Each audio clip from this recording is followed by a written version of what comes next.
While I was unconscious on an operating table fighting for my life, my husband of 20 years sent divorce papers to my hospital room. Not flowers, not support, not even a note that said you're going to be okay.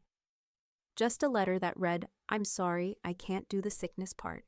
Please don't make this harder than it needs to be." I woke up to find out that the man who promised to love me in sickness and in health had walked out at the first real test. And not only walked out, he tried to take everything with him: the house, my bookstore, and zero responsibility for the medical bills that came from saving my life. But here's what Robert didn't know. While he was planning his exit, I was documenting everything, every lie, every withdrawal, every transfer from our business account, to cover his secret gambling habit. And when I walked into court 6 months later, bald healing and done playing nice, he wasn't just facing a divorce. He was facing criminal charges. What would you do if the person you trusted most left you at your weakest? Comment below if you've ever had to rebuild yourself from both pain and betrayal. And don't forget to subscribe to EN Reddit Story, because sometimes the best revenge is rising when they think you're down for good. My name is Samantha Davis. I'm 45 years old, and I own a small independent bookstore in East Nashville called Firefly and Oak. If you're local, you've probably been there. Maybe you've joined one of our weekly poetry nights, or brought your kids in for Saturday story time. It's a place I built from nothing. Every shelf, every author signing, every staff member, I poured myself into that store for over a decade because books saved me. Once I wanted to build a place where they could save someone else. And for most of those years, I thought I had a partner. Robert and I met in college. He was smart, funny, careful, a math major who always wore cardigans and believed loyalty was everything. We got married at 25. Had some rough years, but we always found our way back to each other. At least, I thought we did. A few months before everything changed, I started feeling exhausted, sore. A tightness in my chest I couldn't explain. I chalked it up to stress running a business during a recession, family tension with my younger sister Jessica, and Robert becoming more emotionally distant. He wasn't cruel, just absent. Tired, quick to anger. Quick to leave the room, then came the mammogram, then the biopsy, then the diagnosis: invasive ductal carcinoma. Breast cancer, stage 2. Aggressive, requiring immediate surgery. When I told Robert, he didn't say much, just blinked slowly, then he nodded. Okay, we'll get through it. He didn't say I'm here, he didn't ask questions, he didn't cry, but I told myself he was in shock, that we all process differently. He drove me to the hospital, sat in the waiting room with a magazine while I was wheeled into pre-op. Kissed my forehead and said, "You're strong, you've got this." That was the last thing he ever said to me while we were married. Because while I was under anesthesia, having part of my body removed to fight a disease I didn't ask for, he had divorce papers delivered to my hospital room. The nurses didn't know what to do. They told my doctor. He made the call to withhold the papers until I was stronger. 3 days later, I woke up sore, scared, and with stitches down my side. And then they told me the man who had promised to stand beside me had filed for divorce, before I even made it out of recovery. The nurse handed me the manila envelope like it weighed nothing. But it might as well have been concrete. Inside were the divorce papers, unsigned by me, of course, but signed by Robert, filed official, and stapled to them. A letter in his handwriting. "Sam, I'm sorry I've tried, but I can't be what you need. I'm not strong enough for this part of our lives. I hope you can find peace someday. Please don't fight this." Robert, he left no return address, no contact number, no way to respond.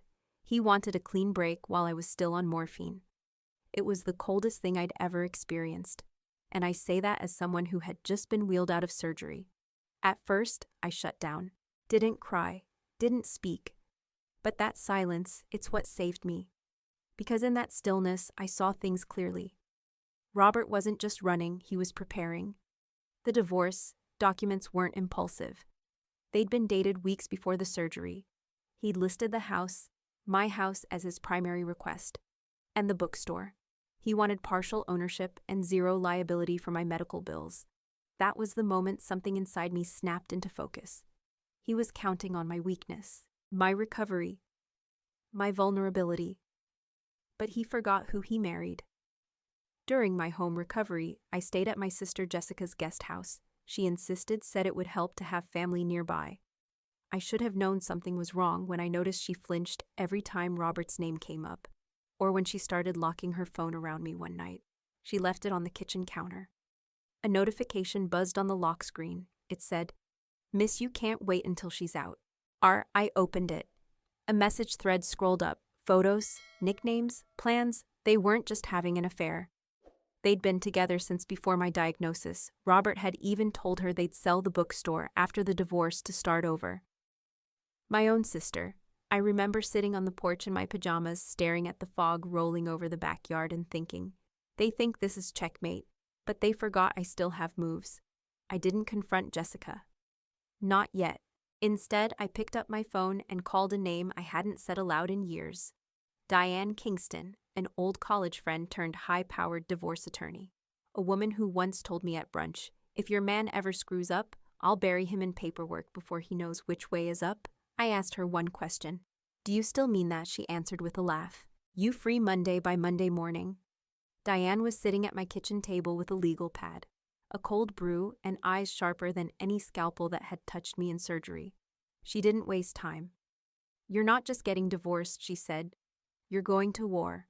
But lucky for you, sweetheart, I speak fluent artillery." We began with the obvious, the letter, the timing, the betrayal during surgery. But that would only win public sympathy, not court leverage. Then I remembered the irregularities in my business account. Firefly and Oak had always been my safe place. Both emotionally and financially, I ran the books myself. But Robert occasionally helped with payroll when I was overwhelmed. He had access. Too much access. It turned out I pulled up the statements Diane brought in a forensic accountant. What we found made my stomach churn. Over $18,000 had been quietly siphoned into an external PayPal account, linked to an email I didn't recognize. Invoices faked refunds issued to non-customers, even 2 phony marketing consultants who never actually existed. "These aren't just bad decisions," Diane muttered. "This is embezzlement and then icing on the dumpster fire." Robert had listed the bookstore and the divorce as a shared marital asset, despite knowing full well I'd built it before we married. The audacity would have been laughable if it didn't make me want to throw something. Diane sat back in her chair and cracked her knuckles. "He filed first, good. That means we counterfile with financial misconduct. We'll lock down the accounts, freeze asset transfers, and submit all this to the judge. You won't just keep the bookstore. You'll make him pay restitution." I nodded slowly. "And what about Jessica?" Diane smirked. "You want to drag her into court too?" I shook my head.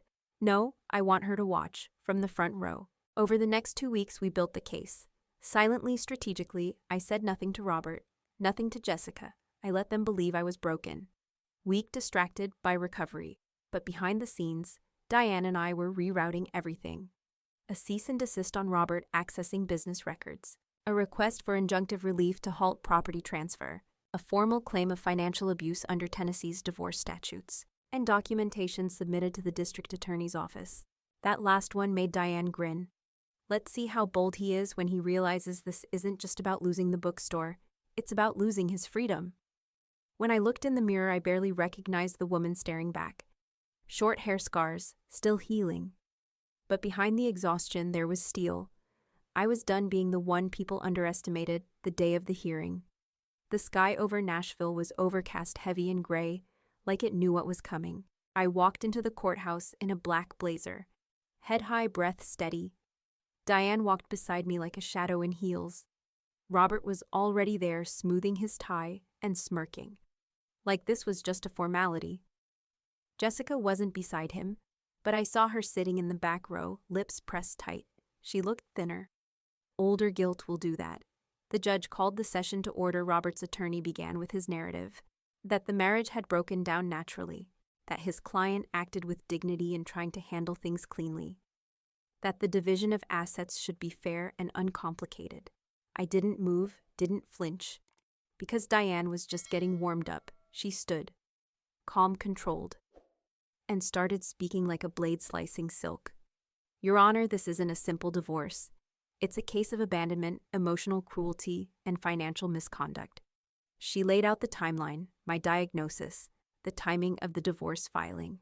The delivery of those papers during surgery. The judge raised his eyebrows at that. So did half the courtroom. Then came the evidence, bank statements, screenshots of fake transactions, forensic accounting reports highlighting fraudulent withdrawals. Each document slid across the table was a nail in Robert's coffin. And then, just when he started to sweat, Diane delivered the final blow. We have submitted all of this documentation to the Davidson County District Attorney's Office for investigation under Tennessee Code. Paragraph 39-14103, theft over $10,000 silence. Then murmurs. Robert's lawyer turned to him, hissing in a whisper. Robert shook his head, panicked. The judge cleared his throat. Mr. Davis, do you understand the gravity of what's been presented? Robert stammered, red-faced. His lawyer stood slow and deliberate. Your Honor, I was not informed of these allegations prior to today. In light of this new information, I respectfully request to withdraw as counsel. I cannot in good conscience proceed. Gasps rippled through the courtroom. Robert turned pale. He looked at me. For the first time in months, he looked scared. I met his eyes and smiled. By the end of the hearing, I was awarded full ownership of Firefly and Oak. The house remained mine. Robert was ordered to repay every dollar embezzled, and pending criminal charges were logged for investigation. The judge's closing remark, Mr. Davis, consider this your warning shot. You didn't just abandon your wife, you defrauded your partner. And this court does not reward cowards. I walked out of that courtroom lighter than I'd felt in years. Jessica couldn't even look at me as I passed.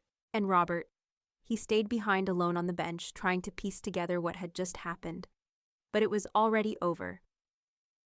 3 months after the court hearing, I rang the small bronze bell at Vanderbilt Oncology. I was officially cancer-free.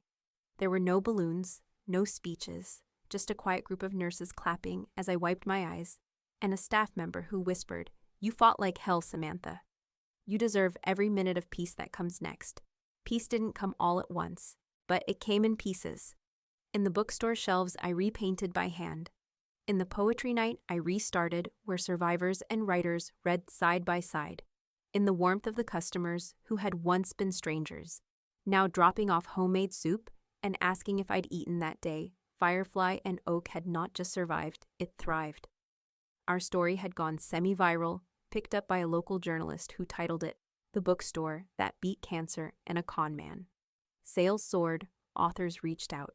We started a Books for Fighters shelf with donations pouring in from all over the country. And somewhere in all that beauty, I picked up the notebook I'd scribbled in during chemo. I called it the Survivor's Journal. I added entries, memories, thoughts, letters never sent. And one day a small indie press offered to publish it. 6 months later, the journal hit Amazon's top 10 in memoir. One morning, while signing a stack of books before opening, a white envelope slid through the front door mail slot. No return address. Inside, a letter from Robert. I've lost everything, the house, Jessica. My license to work in finance. I'm sorry I've been reading about shame and redemption, and I just hope someday you'll find it in your heart to forgive me. I read it twice, folded it once, and placed it in the back of a first edition hardcover of Jane Eyre between 2 pages that talked about betrayal, resilience, and walking away with your spine straight. Because I had no desire to forgive and no need to respond. That letter wasn't mine to carry. I closed the bookstore early that day, sat outside on the patio, let the late afternoon sun hit my face, and I thought they tried to reduce me to a diagnosis, to a business, to a broken woman crawling out of a hospital bed. But I was none of those things. I was the whole damn story, and I was still writing it. A year to the day after I rang that cancer bell, I stood at the front of my bookstore for a signing event, pen in one hand, a cup of lemon tea in the other. There were people from across the country lining up for the Survivor's Journal. Not because I was famous, but because they saw themselves in my story. And maybe that's the part Robert never understood. He thought leaving me while I was unconscious would break me. That betrayal, timed perfectly with my weakest moment, would be the end of my narrative. But it wasn't the end. It was the beginning of the part where I became the version of myself I had always been afraid to claim. No longer small, no longer silenced, no longer bending just to make others comfortable. People ask me if I ever forgave him, if I regret not fighting harder for our marriage, if I miss my sister. The truth is, I don't carry anger, but I also don't carry dead weight. Forgiveness isn't owed, it's earned, and some debts aren't worth collecting. So here's what I learned. Sometimes the people who promise to love you in sickness vanish at the first scar, but scars aren't signs of failure. They're bookmarks, reminders that you didn't just survive. You turn the page, and if you're listening to this right now, wondering if you can rise from betrayal, illness, abandonment, let me be your proof. You already have everything you need. You're not broken, you're becoming. Have you ever had to rebuild from something that almost destroyed you? Drop your story in the comments. Vote. Team Samantha. If you believe sometimes survival is the most beautiful revenge. And don't forget to subscribe to Ian Reddit Story, where every ending is someone else's beginning. Every single day,